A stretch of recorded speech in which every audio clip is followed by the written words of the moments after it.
Lessons worth sharing.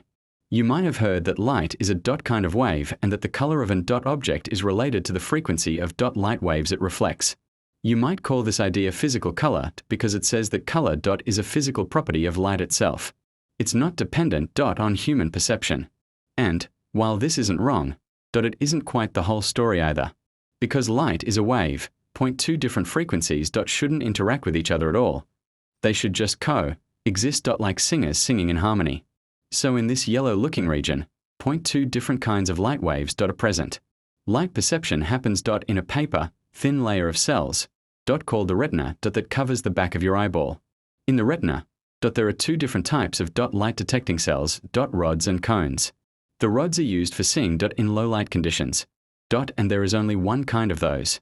There are three kinds of cone cells dot that roughly correspond dot to the colors red, green, and blue. Each cone sends its own distinct dot signal to your brain. For example, dot suppose that yellow light, dot that is real yellow light, dot with a yellow frequency, dot is shining on your eye.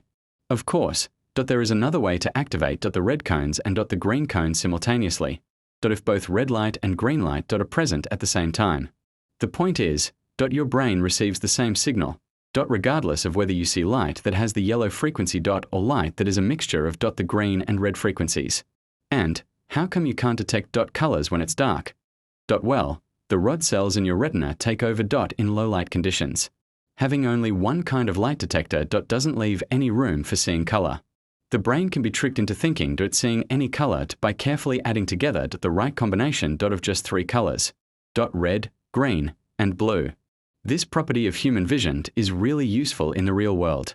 For example, TV manufacturing, instead of having to put infinitely many colors in your TV set to simulate the real world, TV manufacturers only have to put three red, green, and blue, which is lucky for them, really.